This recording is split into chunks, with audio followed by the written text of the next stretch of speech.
Hola, ¿qué tal? Hola, muy buenas tardes. Muchas gracias a todos los que de forma viva o de forma remota vean esta transmisión de México en el Corazón. Como ya lo saben algunos de ustedes, mi nombre es Abraham Villedas y a nombre del Proyecto Cultural México en el Corazón les doy la bienvenida a esta charla, a este Facebook Live con la última parte de la serie de charlas que hemos tenido con el título Los villanos que nos dieron patria. El día de hoy vamos a arribar particularmente las figuras de Maximiliano de Habsburgo y de ¿cómo se llama? El señor Don José de la Cruz Porfirio Díaz Mori. Vamos a platicar de ellos, pero como es de alguna forma costumbre, vamos a esperar a que se conecten más personas. En lo que lo hacen, vamos a hacer una lectura del libro Ciudad de Historias de el maestro Alberto Barranco. Por ahí algunos preguntaban, ya no alcancé a contestar un par de mensajes que llegaron ahorita a la página de México en el Corazón preguntando cuál era el link. Bueno, pues ya no se los pude dar, pero yo espero que todos hayan llegado a esta charla.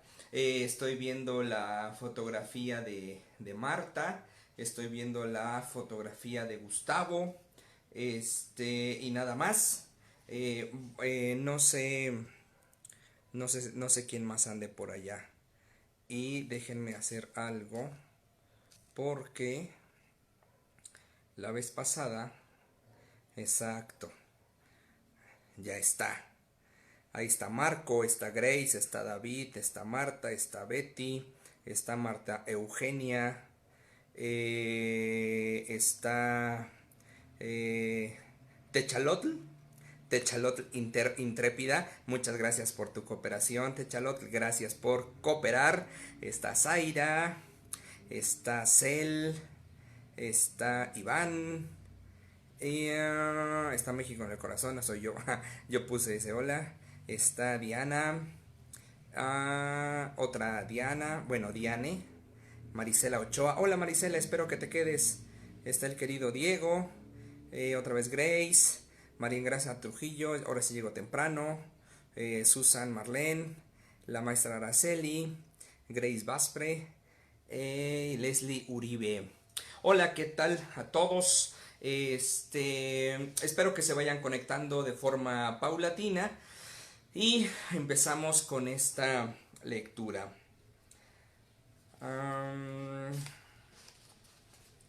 Maloliente, mugroso, cacarizo, desquebrajado, grafiteado hasta sangrar. El elefante blanco de la colonia tabacalera se niega a morir en el temor de dejar huérfanos sus recuerdos. Ahí se cobijó, entre el sordo golpeteo de la pelota de caucho, el arrastrar de pies del apostador empedernido que dejó hasta la camisa en la fidelidad a los azules. El Cadillac por metro de los pelotaris estrellas, las cejas de María Félix retando a los cronistas de sociales, la boina, el puro, la leotina, los zapatos de charol de doble color, las copas de martel, el desfile de solapas, de hombreras gordas y sombreros de fieltro al estilo Al Capone.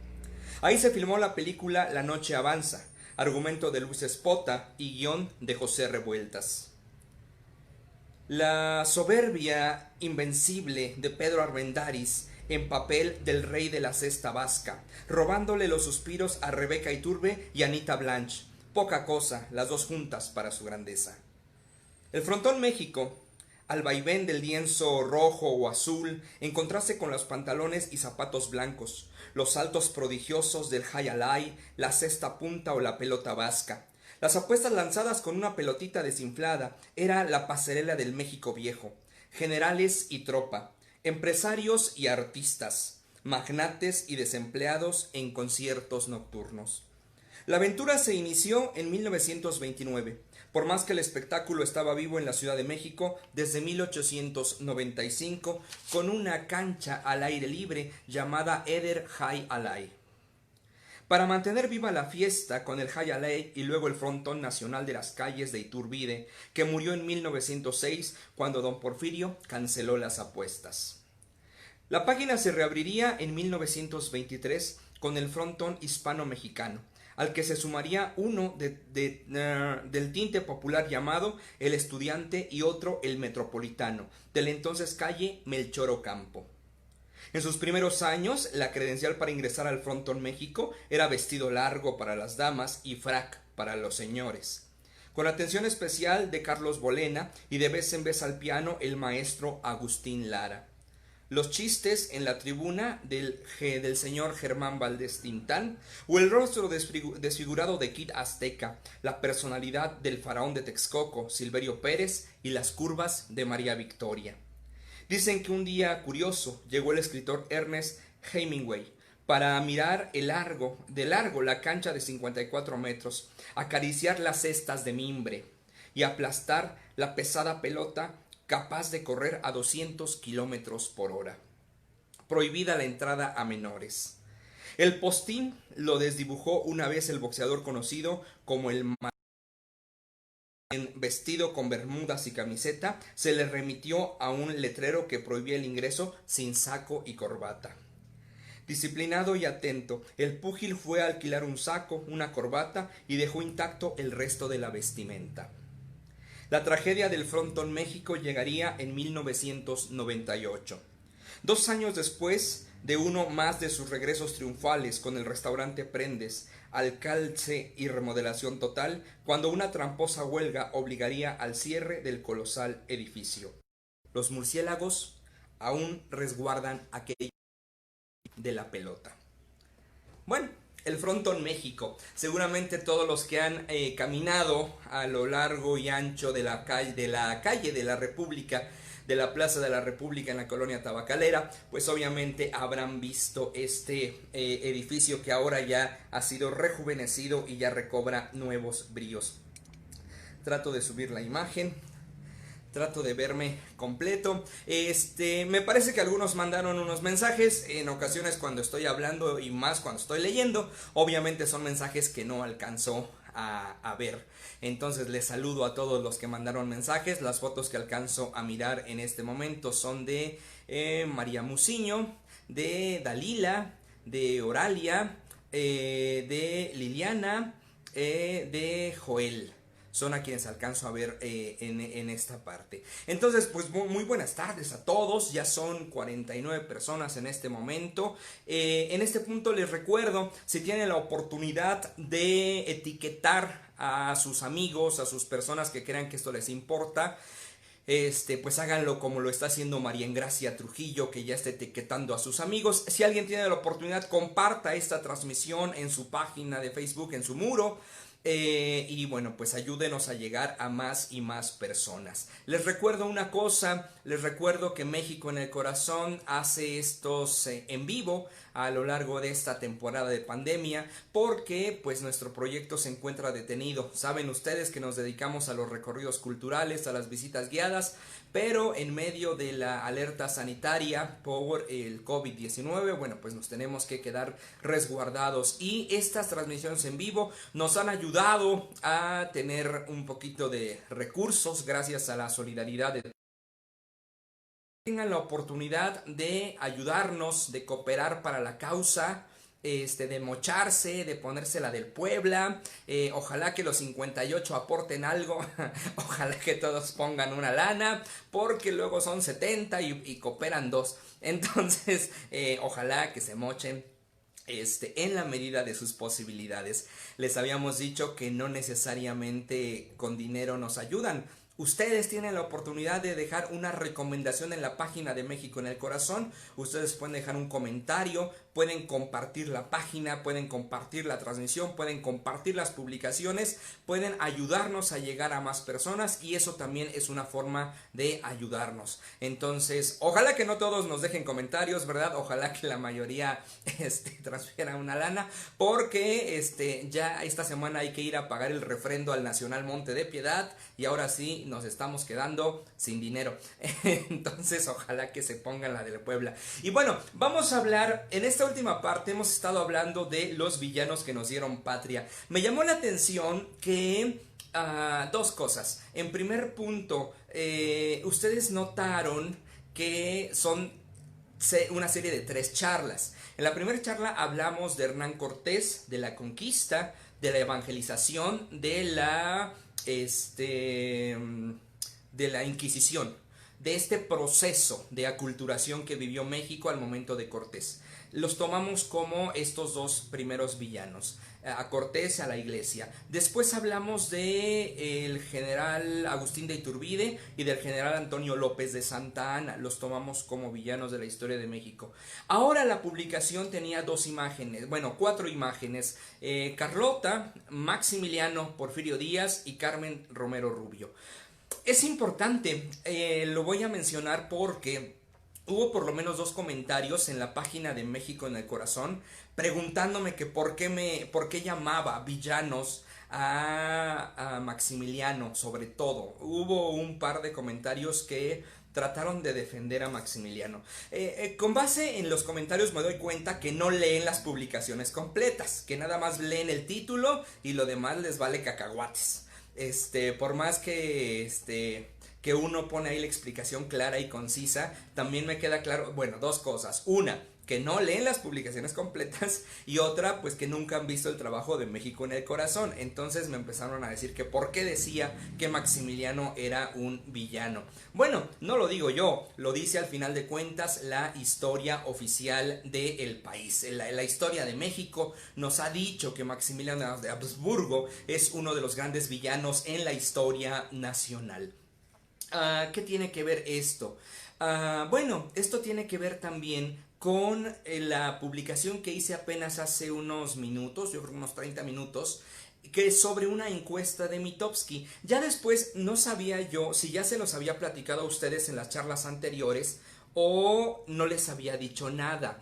Pero en medio de esta situación de averiguar de los villanos, se me ocurrió preguntarle a Google, villanos de la historia de México.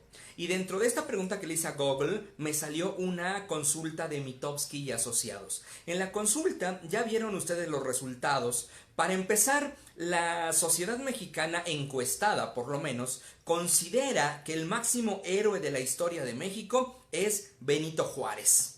Posteriormente, consideran como héroe nacional a Emiliano Zapata. Y por último, y en tercer lugar, colocan como héroe nacional a Miguel Hidalgo y Costilla. ¿Qué tiene que ver la encuesta? Bueno, lo acabo de publicar. Nos hemos dado cuenta que, o me doy cuenta con la encuesta, que los mexicanos, por lo menos los encuestados, no conocen la historia de México. Zapata podrá ser muy héroe, pero es un héroe regional, para la parte únicamente de Morelos, de esta parte sur, pero nada más. Benito Juárez creo que está a años luz de ser un héroe nacional. Aquellos que hayan leído un poco de historia y aquellos que hayan metido a la vida de Benito Juárez saben que puede ser muchas cosas. Puede ser masón, puede ser presidente usurpador, puede ser presidente sin ser electo, puede ser dictador, pero no es un héroe nacional dentro del concepto de la historia. Lo que pasa es que los mexicanos romantizan mucho la historia. Bueno, pero la encuesta dice que Benito Juárez es el principal héroe nacional. Y después, en la misma encuesta, nos dice que el principal villano, que considera villano la sociedad encuestada, es Antonio López de Santa Anna. Bueno, ya estuvimos hablando de Antonio López de Santa Anna la charla pasada, y aquellos que estén presentes y que no hayan seguido la charla, la pueden buscar en el perfil de México en el Corazón. Antonio López de Santa Anna es una persona que le toca luchar la parte final de la guerra de independencia. En un principio, es cierto, en contra de los insurgentes, pero posteriormente, como aliado de Iturbide, forma parte de ese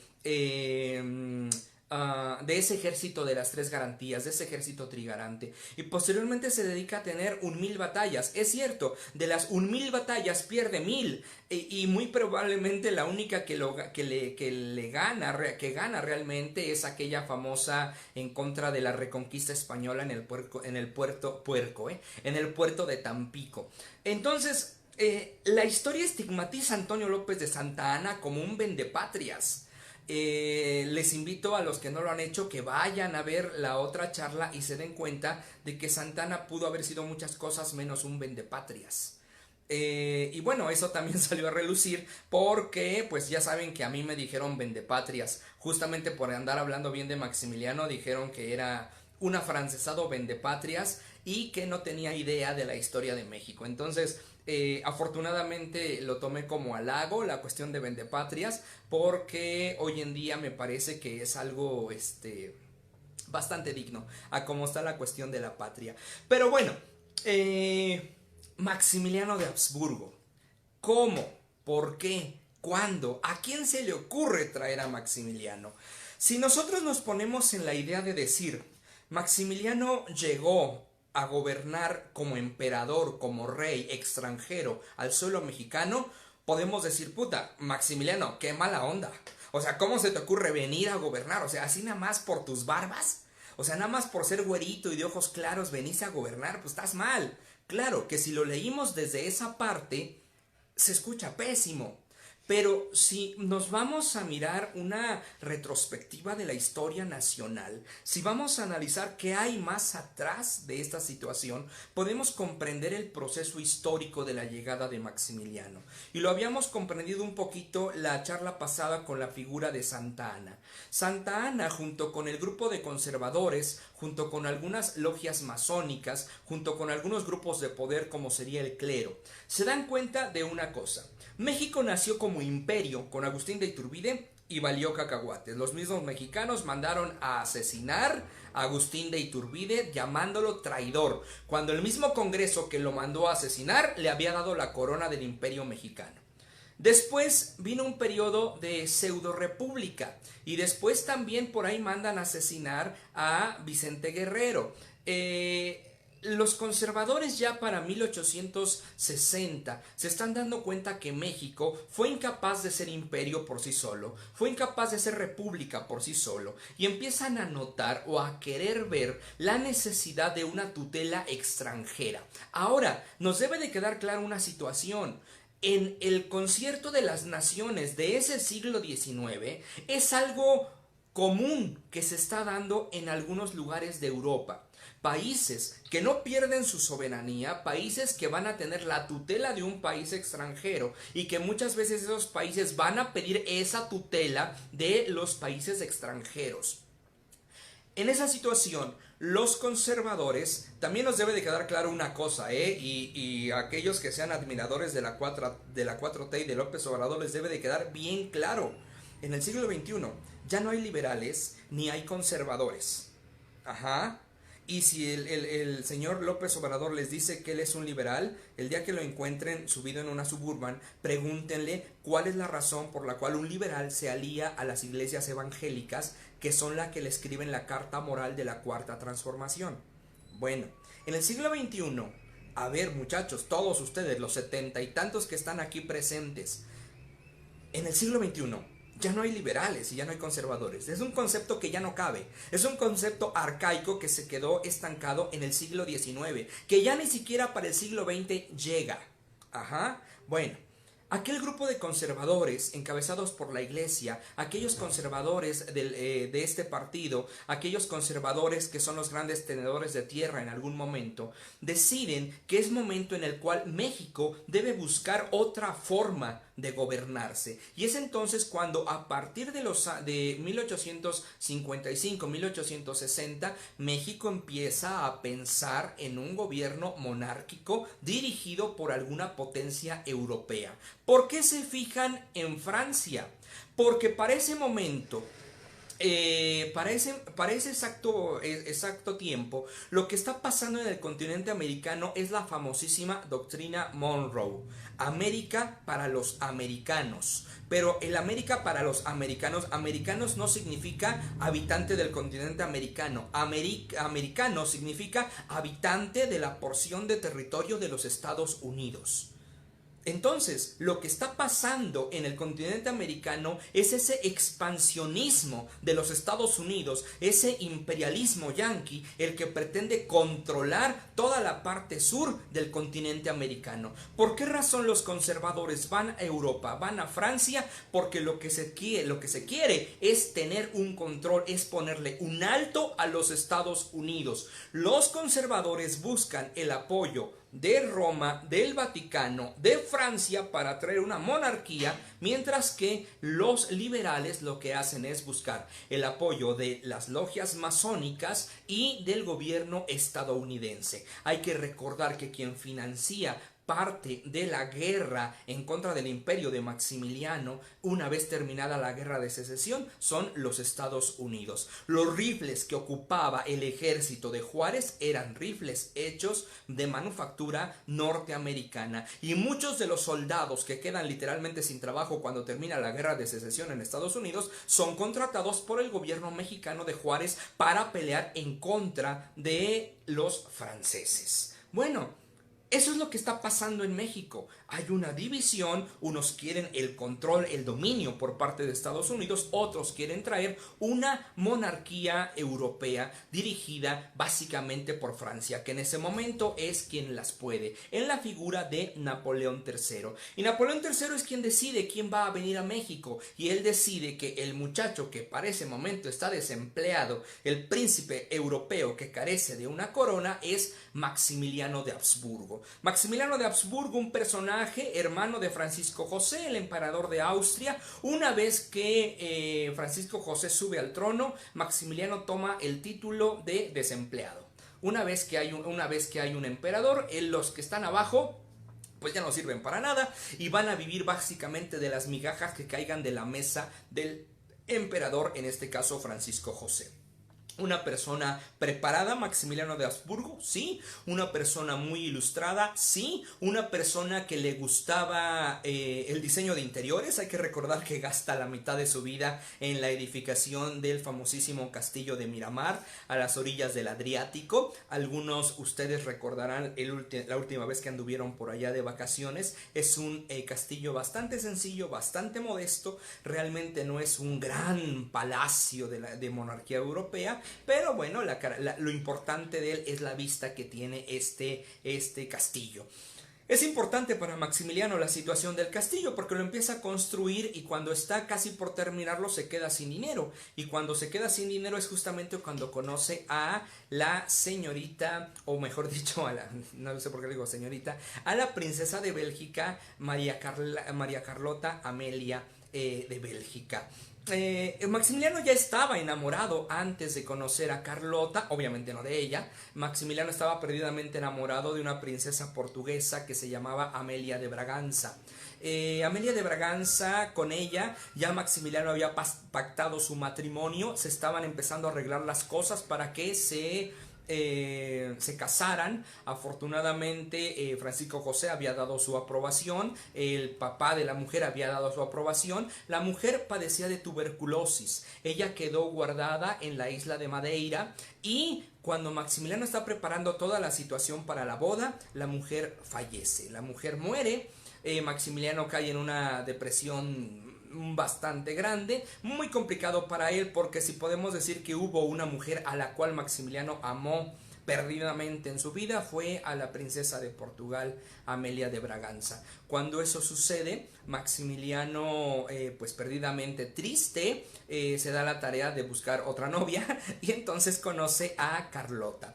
Carlota se enamora de Maximiliano. Para hablar de esta relación, yo creo que tendríamos que ver a un Maximiliano que mira en Carlota una gran conveniencia política y económica, y en Carlota una mujer que se enamora perdidamente de Maximiliano de Habsburgo.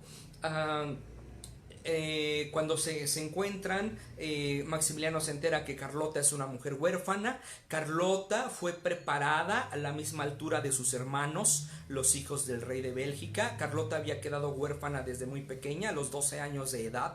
Su mamá había fallecido. En esa situación, cuando ella siendo niña, su mamá fallece, ella se enfrenta al momento de decir: quiero que mi alcoba esté junto a la tumba de mi mamá.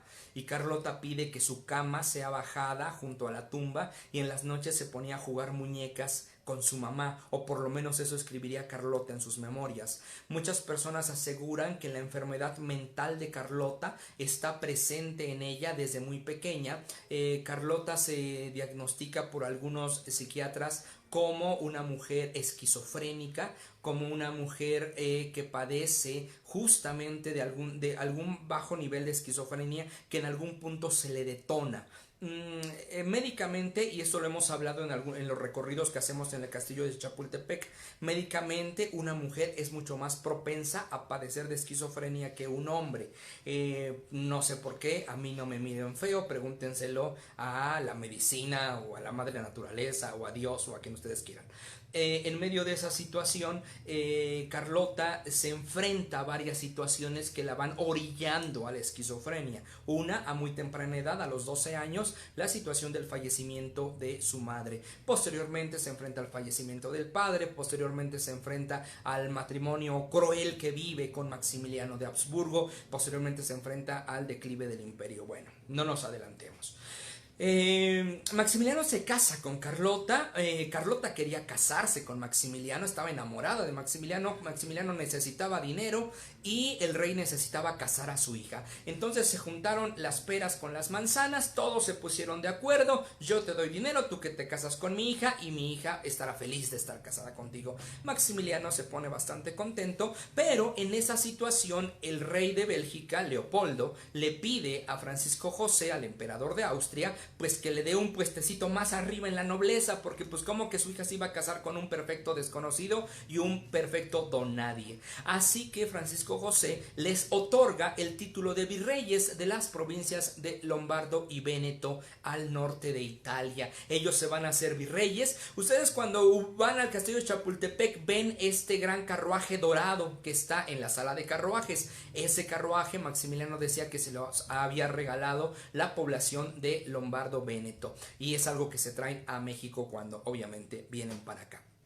En esa situación, en ese contexto, ellos empiezan a gobernar por allá, pero Maximiliano es una persona de mente sumamente liberal. Las leyes que manda su hermano, el emperador de Austria, Maximiliano prácticamente no las toma en cuenta. Maximiliano no hace caso a lo que pide Francisco José, y obviamente Carlota tampoco hace caso. Si pensamos que la mente de Maximiliano era una mente liberal, la mente de Carlota era quítate que ahí te voy.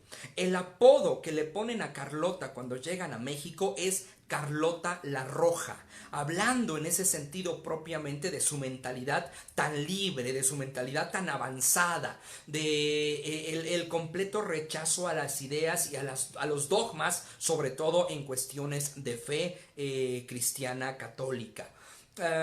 Es tanto el desencuentro que tiene Maximiliano y Carlota con Francisco José que Francisco José termina retirándoles el puesto, los regresa al castillo de Miramar, y ahí prácticamente Maximiliano se la pasa desempleado 6 años, se la pasa en su pasatiempo favorito, que es estar en los jardines del castillo, se la pasa de cacería, pero ya lo hemos dicho, de cacería de mariposas. Algo que le fascinaba a Maximiliano era andar coleccionando insectos. Entonces se iba a cazar mariposas, iba a cazar escarabajos, andaba rascando cochinillas, y mientras tanto Carlota, una mujer que más que Maximiliano fue criada para gobernar, para liderar, se estaba muriendo en el rumeo en estar rumiando sus ideas, sus pensamientos, sus abstracciones mentales, como diría Edgar Allan Poe. Estar pensando todo el tiempo en medio de esa situación, también Carlota se va un poquito enloqueciendo. Y cuando llega la idea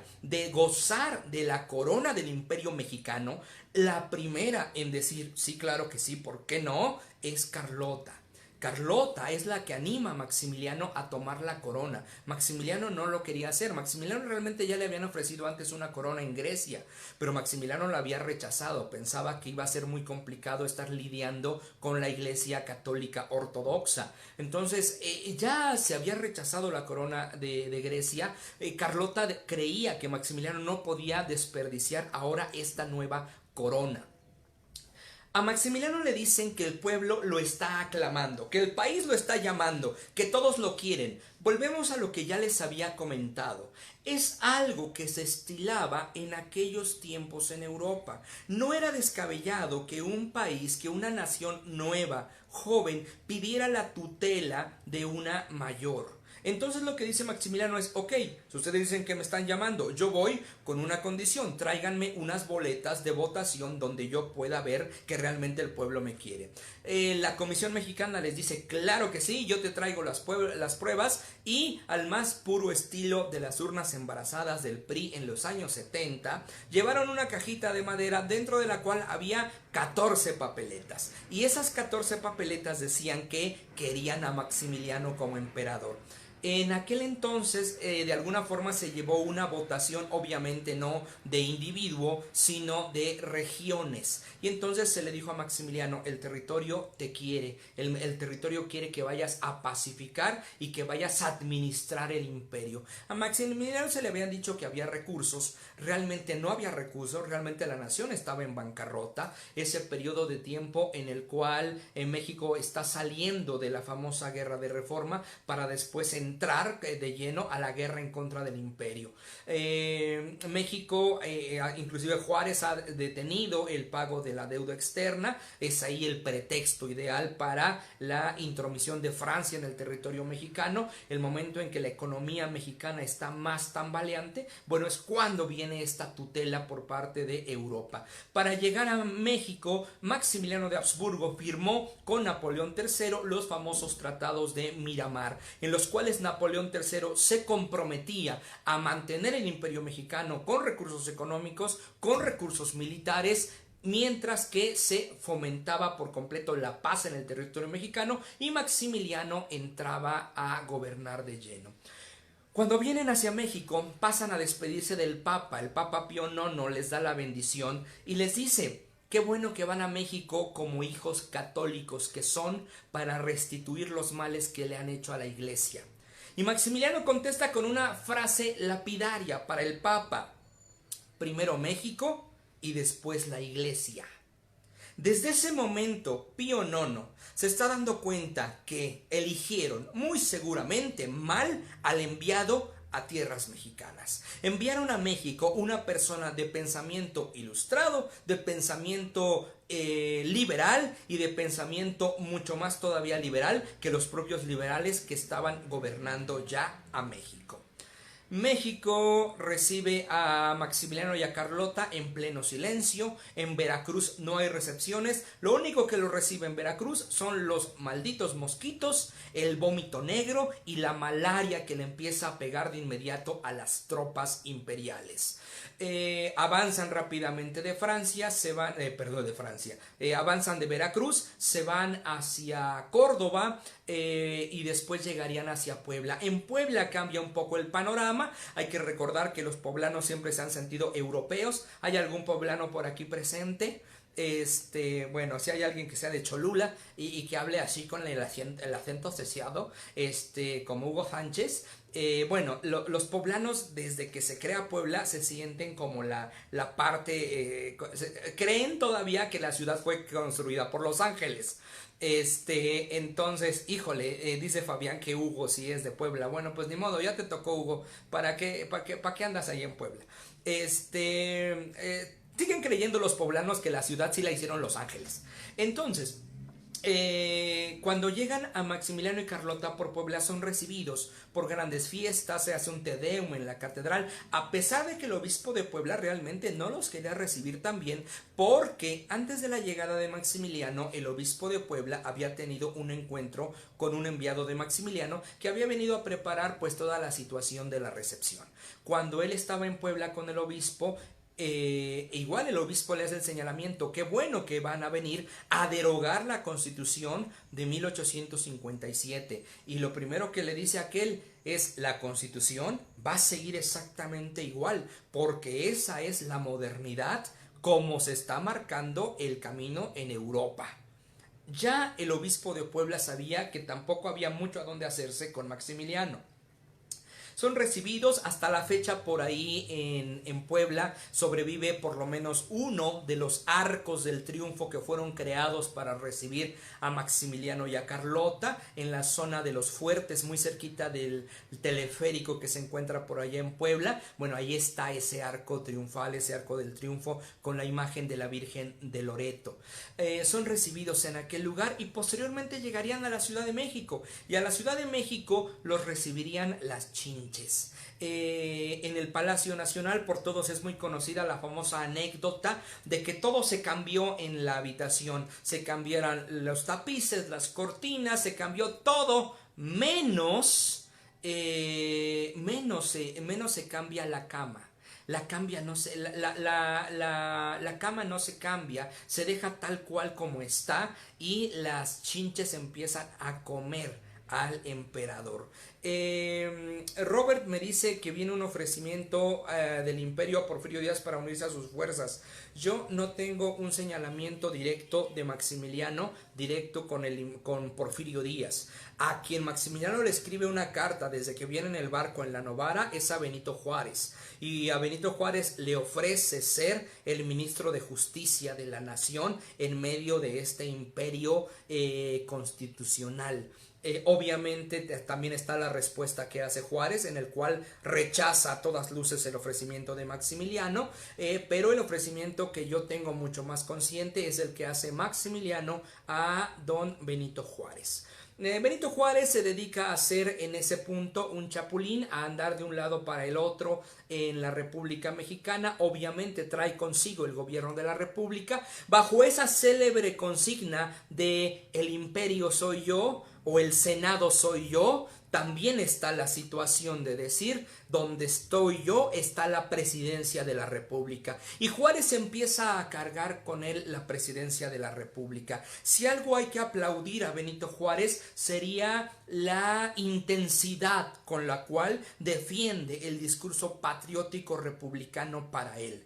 Es un hombre comprometido realmente con sus ideales, que termina muriéndose con sus ideas, que termina siendo tan terco de seguir manteniendo muchas veces con alfileres una república. Afortunadamente para Juárez, en este camino que va teniendo hacia el norte, logra pacificarse la guerra civil en Estados Unidos, y ahí viene el gran apoyo para Benito Juárez. Les he preguntado muchas veces cuando hemos hablado de Juárez, alguno de los 83 presentes por aquí que sea fanático de Benito Juárez, bueno, empieza a escribir de uno en uno todos los beneficios de leyes que hizo Benito Juárez en el periodo de gobierno. Para cimentar la idea de por qué Benito Juárez es el máximo héroe nacional. Bueno, cuando llega Maximiliano de Habsburgo a esta tierra, hay dos cosas que le fascinan. Por un lado, la cantidad de indios que salen al paso de los emperadores desde que van en los carruajes de Veracruz hacia Córdoba, después hacia Puebla, después hacia la Ciudad de México, el verdor, los paisajes, pero no solamente los paisajes, no solamente decir, ay mira las piedritas, ay mira los árboles, ay mira las montañas, no, el paisaje de ese entorno natural con el paisaje de los indios. Es algo que a Maximiliano le enamora, le encanta de México, y no se diga a Carlota. Lo primero que empieza a realizar Maximiliano de Habsburgo es una legislación a favor de los indígenas. Empieza a legislar a favor de los indígenas. Tanto es así que cuando Maximiliano hacía una ley, publicaba una ley, esta se publicaba también en náhuatl. ¿Para qué? Para que las poblaciones, obviamente, de la lengua comprendieran mejor lo que se estaba pidiendo, lo que se estaba haciendo. no solamente hace eso Maximiliano, sino que también definitivamente va a prohibir la esclavitud y va a prohibir los azotes. Los azotes era algo que se seguían dando en ese México de 1864. Maximiliano prohíbe eso y es el primero en hacer realmente establecer una jornada laboral. Él empieza a establecer que las jornadas no deben exceder las 8 o 10 horas de trabajo en una jornada, y además obliga a los patrones a dar un día de descanso a todos sus trabajadores. Entonces, dentro de esa legislación, Maximiliano hace construcción de escuelas, construcción de hospitales, construcción de hospicios. ¿Por qué es importante esta situación que estoy diciendo? Escuelas, hospitales y hospicios. Porque a raíz de las leyes de reforma, de desamortización de bienes de manos de la iglesia, todos los conventos que tenían a su cargo escuelas, todos los conventos que tenían a su cargo hospitales, todos los conventos que tenían a su cargo hospicios, ya sea de niños, de mujeres, o de hombres, hay que tener en cuenta una situación. Cuando uno dice hospicio de mujeres, hay que recordar que en muchos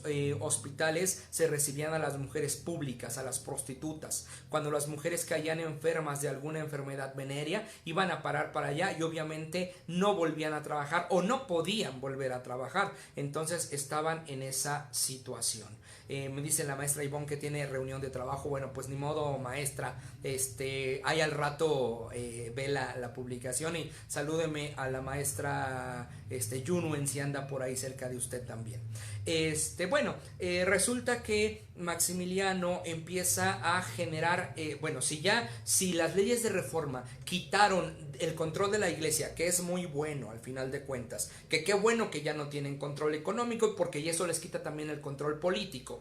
Pero lo que pasa con las leyes de reforma es que estas personas que estudiaban, estas personas que estaban cuidadas en los hospitales, estas personas que estaban cuidadas en los hospicios, se quedan por completo en la calle. Si nosotros analizamos la cantidad de muertos, sobre todo niños y ancianos que mueren en la época de las leyes de reforma, es muchísima, y lo hacen porque se quedan sin la protección de ese lugar que tenían. Cuando llegan Maximiliano y Carlota, se dan cuenta de eso, y lo que empiezan a hacer es fundar escuelas, hospitales y hospicios. Directamente quien se encarga de esas situaciones sería la emperatriz Carlota, porque Maximiliano también se siente un poquito agotado por la idea de Carlota. Carlota está mucho más preparada que él, Carlota está mucho más ilustrada que él, Carlota sabe mucho más cosas que él. Entonces, de alguna forma, a Maximiliano también le pesa un poco la presencia de Carlota junto de él. En esa situación, Carlota es cada vez más relegada a cuestiones, no digamos de ornato, pero sí cuestiones más banales, como la cuestión de la creación de estas instituciones. Un saludo a Pablo Cobos, que me está saludando. En este punto, ¿alguien de ustedes tiene alguna duda, alguna pregunta, alguna impugnación? Yo me estoy dedicando a hablar y hablar y hablar y hablar, y ya no sé si estamos bien de acuerdo o no, o estoy loco o no sé qué. Les recuerdo que si ustedes colocan sus reacciones en tu teléfono celular, el me encanta, el me gusta, el jajaja, el me enoja, el me entristece, esas cosas, las reacciones salen aquí en la esquina inferior derecha. Entonces ahí puedo ver que ustedes no se han dormido y que siguen presentes, y es la manera en la que yo puedo interactuar con ustedes a través de esta situación. Entonces le mando un saludo a Mari Muciño y a Pablo Cobos, que andan por allá viéndome. Aprovecho el intermedio y aprovecho el comercial para recordarles que el próximo sábado tenemos narración oral de cuentos de Edgar Allan Poe. Les voy a contar cuentos de Edgar Allan Poe, y también voy a hacer la lectura en voz alta del cuento El Cuervo. ¿Por qué no narrar El Cuervo? Porque es muy literal, y si le quitamos una palabra se nos cae el cuento. Entonces yo prefiero respetar la literalidad de Edgar Allan Poe y hacer la lectura en voz alta. Así que están invitados el próximo sábado. Verónica, muchas gracias. Stephanie, Stephanie dice que está en familia escuchando. Muy bien, María Ingracia dice que no se duerme. Eso dices tú, María Ingracia, pero no te creo. Álvaro Jiménez dice saludos, muy interesante la plática. Pues muchos saludos para ti, Álvaro. Bueno, entonces ya hice un comercial. Dentro de este comercial está también un mensaje de nuestros patrocinadores de México en el Corazón. Les recuerdo que si tienen la oportunidad de apoyar económicamente el proyecto de México en el Corazón, se los vamos a agradecer. Al final de la charla, cuando acabemos, voy a publicar el número de cuenta para que ustedes hagan su transferencia electrónica o vayan al Oxxo o algo así. Por favor, si tienen la oportunidad, bueno, pues háganlo, porque eso nos ayuda a mantener el proyecto cultural de México en el Corazón. Estimada maestra Araceli, un saludo a tu hermano. Anda por aquí, me parece que lo habías etiquetado, ¿no? Un saludo para él, que anda por allá en medio de la cuarentena. Es un médico residente que le tocó hacer residencia en hospital COVID, y bueno, ya saben que con las cuestiones tan precarias de nuestro sistema de salud, los primeros en contagiarse son los que estaban combatiendo la enfermedad. Entonces, un abrazo muy grande para él. Ya está prácticamente de salida, ya se está componiendo, todo va a estar bien. Entonces, un abrazo, y ya dijo que va a ir al recorrido de cantinas en cuanto lo tengamos. Entonces, pues que se mejore pronto para irnos a pasear. Manuel, un tema de sumo interés para no creer la historia de cartón. Exactamente, tú sí sabes. Daniel, primera experiencia con ustedes, agradable, aunque impugnable en algunos detalles. Pues tú impúgnala, Daniel, no te preocupes, yo aquí te leo, puedes impugnar todo lo que quieras, que por impugnar nadie ha dicho nada. Tú impúgnale lo que tú quieras.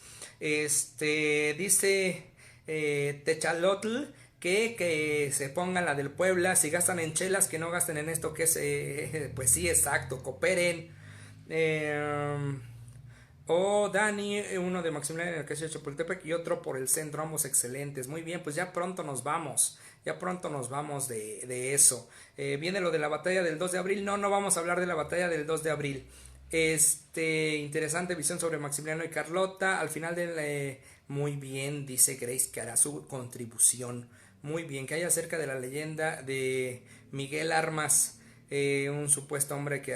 eso no lo creas, son puras mamarrachadas que platican los masones sobre todo, pero no les hagas caso.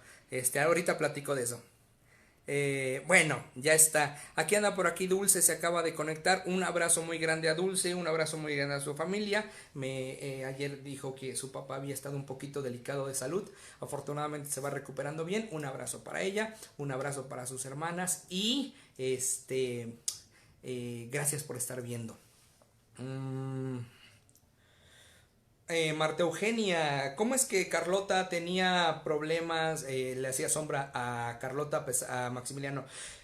Carlota no estaba loca todo el tiempo. Carlota padecía de ciertos episodios, sobre todo de mal humor, padecía de jaquecas muy fuertes, padecía de hartazgo en algún momento. Era una mujer que le gustaba dormir mucho, era una mujer un poquito floja. Podríamos pensar también inclusive en una especie de depresión, en algún tipo o en algún nivel de depresión, pero eso no significaba que Carlota estuviera completamente embebida en esas situaciones. Básicamente la locura de Carlota se da hacia el final del imperio, y en esa situación, aprovechando que lo menciona, cuando Maximiliano no llegaba a estar en Palacio, cuando Maximiliano se iba a Cuernavaca, a Hidalgo, a Querétaro, a Puebla, cuando Maximiliano salía a recorrer el imperio o la parte del imperio mexicano. Aquí es importante señalar algo, cuando hablamos de imperio mexicano de Maximiliano, hablamos de Veracruz, de Puebla, del Estado de México, de Querétaro, de Hidalgo,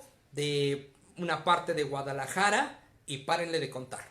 Ese era el imperio de Maximiliano. Maximiliano no se pudo mover a ningún otro lado. Maximiliano nunca en ningún momento logró controlar el territorio por completo que nosotros llamamos México. Si bien es cierto que en algún punto Carlota fue a visitar Chichén Itzá, la península de Yucatán, pues sí estuvo por allá su presencia, pero de eso a realmente gobernar la zona era sumamente complicado decirlo. Entonces, en ese sentido es importante señalar que Carlota empieza a volverse loca hacia el final del imperio.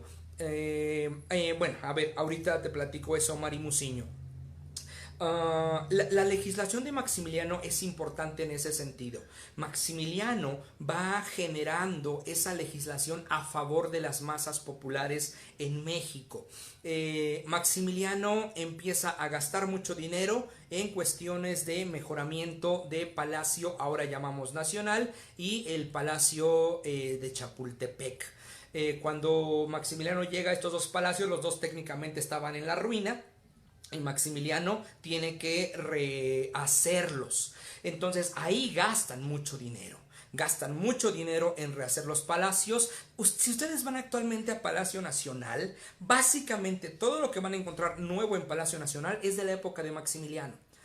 El último gran remodelaje el gran remodelaje que se hizo a Palacio Nacional fue hecho por Maximiliano. Toda la parte que nosotros desgraciadamente no podemos ver más que por la televisión, la galería de presidentes, el salón morado, el salón verde, el salón azul, el salón de embajadores, todo eso fue creado por Maximiliano, fue ideado por Maximiliano. La propia galería de presidentes, él empezó la galería de presidentes y la primera pintura que mandó a hacer fue la del emperador Agustín de Iturbide. Maximiliano, de las primeras cosas que hizo fue rescatar la historia de México y vanagloriar a los héroes de la guerra de independencia. Esta ceremonia que nosotros hasta la fecha conocemos como el grito de independencia, hay que recordarla que fue creada por Maximiliano de Habsburgo en 1865 en Dolores Hidalgo. El primero en hacer un grito realmente como tal de celebración de la independencia en Dolores Hidalgo fue Maximiliano de Habsburgo. Entonces Maximiliano también crea una pequeña cadena, la situación de una academia de artes, de música, de escritura, de literatura, de historia y demás. Por ejemplo, me parece que la esquizofrenia no es predominante femenina, pero en esa época no se permitía reconocer enfermedades mentales masculinas, incluso no se hacía caso a sus posibles quejas. Daniel, eso no lo digo yo referente a aquella época, yo lo digo referente a esta. Tú platica con cualquier psiquiatra actualmente y cualquier psiquiatra te va a decir que efectivamente, psiquiátricamente, mentalmente, una mujer es más tendiente a padecer esquizofrenia que un hombre. Y una mujer antes de los 25 años es mucho más proclive a padecer esquizofrenia que un hombre. Eso cualquier libro de psicología, cualquier libro de psiquiatría te lo va a decir actualmente, no lo digo de aquella época. ¿Cuánto tiempo duró el imperio? Uy, bien poquito, entre mayo de 1864 a mayo de 1867, 2 años, 3 años, eso duró el imperio. Y Carlota duró 1 año menos que, 6 meses menos que Maximiliano en estas tierras. Bueno, la situación acá está en lo siguiente. Maximiliano renueva por completo un palacio, renueva el otro palacio. Maximiliano escribe un manual de la corte. En el tiempo que él está esperando a que llega a México, escribe un manual de la corte con 300 páginas y cuando está en México refuerza ese manual de la corte a 800 páginas. ¿Qué decía el manual de la corte? Cómo se tenía que vestir el emperador, de qué color tenía que vestirse la emperatriz. En eso está gastando su tiempo Maximiliano. Cuando los conservadores preguntan a Maximiliano, oiga, ¿para cuándo la nueva constitución? Maximiliano les dice, la constitución de 1857 se queda tal y como está. Lo que nosotros necesitamos es dividir el poder de la iglesia del poder del Estado. No podemos seguir manteniendo esas relaciones de dependencia económica o política. Y Maximiliano sostiene la Constitución del 57 y los conservadores empiezan a dar de topes en ese momento. De inmediato, el apoyo de la iglesia se pierde para Maximiliano y para Carlota. Por un lado, Maximiliano, en sus viajes al interior del imperio, Carlota se queda a cargo de la regencia imperial. Y es importante porque Carlota cuando llega a México es una princesa que llega con 24 años cumplidos. 24 años. No sé cuántas de las que nos están viendo ahorita tengan 24 años y ya sean emperatrices. Bueno, no sé cuántos tengan 24 años y ya hayan terminado su tesis de licenciatura. 24 años, a esa edad llega Carlota. Piensen en ustedes cuando tenían 24 años. Piensen en sus ilusiones, piensen en su fe, piensen en lo que querían hacer a los 24 años. A esa edad, Carlota empieza a gobernar el imperio. Y Carlota citaba a sus ayudantes, a sus secretarios, a las 6 de la mañana en Chapultepec.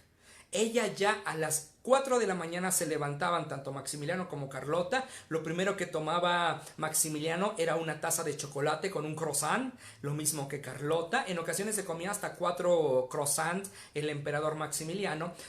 Posteriormente se bañaban y después recibían a los secretarios y empezaban a despachar las situaciones del imperio. En medio de esa situación, también las personas a cargo de dentro del palacio se empiezan a sentir ofendidas y afectadas por la presencia de Carlota, porque es así como que esta mujer de 24 años nos viene a decir qué hacer. Bueno, pues hay pugnas también por no hacerle caso, por querer no hacerle caso a la emperatriz Carlota.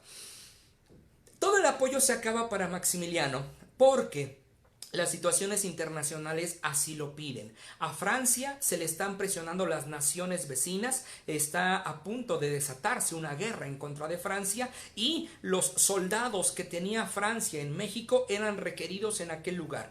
Llega el momento en que el general Bazaine recibe la orden de Napoleón III de retirar paulatinamente todas las tropas del territorio mexicano. A lo más lejos que llegan es a Zacatecas y de ahí empiezan a barrer el territorio mexicano hasta Veracruz para tomar los buques hacia afuera. Cuando Maximiliano y Carlota se dan cuenta de esto, Carlota le dice a Maximiliano que se va a ir a pedir apoyo a Napoleón III y en última instancia al Pío IX, al Papa. Maximiliano le dice que sí, que vaya. Realmente Maximiliano quería renunciar ya a la corona, quería irse de México, no quería ya seguir con esto porque él ya había visto que no había una manera de seguir peleando. Había sido de alguna forma engañado en el sentido de que se le dijo que había un imperio, un ejército imperial, y Maximiliano nunca tuvo un ejército imperial mexicano. En su momento, cuando Tomás Mejía se lo quiso dar en la Sierra Gorda, no llegaron hasta la Sierra Gorda, no llegaron a Pinal de Amoles, no pasaron de la capital de Querétaro. Entonces Maximiliano sabía que no tenía posibilidades de nada, quería regresarse hacia Europa, pero Carlota es tajante con él y le dice: mientras aquí haya un emperador, habrá un imperio. Mientras no haya 6 pulgadas de tierra sobre tu cabeza, esto sigue siendo tu imperio. Mientras no estés muerto, sigue siendo emperador. Eso, sumado a una carta que llega de Austria de parte de la madre de Maximiliano, donde su mamá le dice: un Habsburgo no abdica. Con estas dos situaciones se queda Maximiliano, no tiene de otra, no tiene que regresar a Europa, no puede regresar como un derrotado, no puede regresar como un muerto de hambre, no puede llegar a pensar en sus fracasos en el palacio de Miramar. Así que es Carlota la que va a pedir ayuda, se despiden, no se volverían a ver. Carlota se va a Francia, se hospeda en un hotel. La emperatriz Eugenia, la esposa de Napoleón III, le dice que Napoleón no la va a recibir, que no le puede recibir, pero Carlota se empecina y al otro día va directamente hasta el palacio de Francia y ahí pide la audiencia con Napoleón III, técnicamente de rodillas, llorando, le pide a Napoleón III ayuda, le pide por favor que intervenga porque Maximiliano está a punto de sucumbir. Napoleón III le dice: señora, aunque yo quisiera no lo puedo hacer porque yo no me mando solo. El Congreso tendría que autorizar esa situación. El Congreso tendría que autorizarme más dinero y el Congreso no lo va a hacer porque el Congreso está cansado de mantener una guerra estéril en México. Además, ustedes ya llevan 3 años allá y no pudieron hacer absolutamente nada. ¿Qué te puedo decir sobre la madre de Maximiliano? Que se pasó de lanza la señora, que le mandó una carta donde le dijo: ni vengas porque no te quiero ni ver, si vienes acá vas a venir como un fracasado, entonces mejor quédate a morir en otro lado. O sea, la madre de Maximiliano se pasó de lanza. No actuó como una madre abnegada mexicana, actuó como una madre monárquica europea que dijo: pues quédate allá, tú quisiste ir, allá te quedas. Eso te puedo decir de la mamá de Maximiliano. ¿Qué más? ¿Qué le estaba diciendo? Bueno, Napoleón III le dice, no, lo siento señora, no puedo hacer nada, porque además la intervención francesa se estaba pagando gracias al dinero de los franceses. En Francia, hagan de cuenta que se vendían billetes de lotería que costaban 100 pesos. Tú ese billete lo comprabas en 100 pesos, pongamos el ejemplo, y cuando Francia ganara la guerra en México, el imperio francés te iba a devolver a ti 400 pesos. Entonces de esa manera se financiaba la guerra, gracias a esos billetes que vendía Francia. Llega el punto de 1862 a 1867 que dicen, no estamos consiguiendo nada, nunca vamos a ganar nada, no vamos a seguir comprando y no vamos a seguir apoyando. Napoleón III tampoco tiene nada que hacer y necesita a sus tropas en Francia. Entonces, con él Carlota no consigue absolutamente nada. Carlota asume que Napoleón la quiere asesinar en medio de esta locura. La quiere envenenar con una jarra de naranjada, se suelta a gritar, se suelta a llorar, se suelta a patalear. Al final de cuentas se tiene que regresar a Miramar, pero pasa primero por Roma. ¿Qué hay de los hermanos de Maximiliano? ¿Por qué no lo recibieron o trataron de salvarlo del fusilamiento? Pues sí lo trataron de salvar, muchas personas lo trataron de salvar, pero no había manera de salvarlo. Era un reo del ejército, del poder político y militar mexicano, no había forma de salvarlo. Porque aparte cuando Francisco José le dice a Maximiliano, bueno, te vas a ir a ser emperador de México, pero me firmas este documento donde dice que tú, Maximiliano de Habsburgo, renuncias a todos los derechos sucesorios a la corona de Austria, que significa que tú ya no eres heredero al trono de Austria, que técnicamente tú ya no eres un Austria, tú ya eres Maximiliano de México, vete por allá. Y entonces Francisco José le había quitado todos sus derechos como Austria a Maximiliano, como Habsburgo, perdón, a Maximiliano. Bueno, Carlota se va a Roma y ahí se juega su última carta con el Papa, con Pío IX. Carlota está con el Papa y le pide dinero, le dice que le ayude, pero el Papa le dice, mira, si ustedes hubieran hecho caso de apoyar a la iglesia, esto no estaría pasando, porque todas las iglesias, todas las parroquias de México les habrían apoyado. Pero ustedes se metieron en un problema y ahora ustedes solos los tienen que resolver. Porque aparte, en ese momento Pío IX no tenía dinero. Realmente en ese momento el Vaticano estaba quebrado. En ese momento el Vaticano era simplemente parte del territorio italiano. Ya para ese momento ya no existen estados pontificios. Ya para ese momento no existe el gran poder terrenal de los papas. Ya no lo hay. Realmente ya no hay manera en que el Papa pueda ayudar a Carlota más que rezando Padres Nuestros y Aves Marías. Y eso a Carlota no le sirve absolutamente de nada. Con esa idea Carlota se va y antes de dormir a las 10 de la noche regresa a Roma, empieza a tocar la puerta y literalmente al Papa le dicen, está la loca.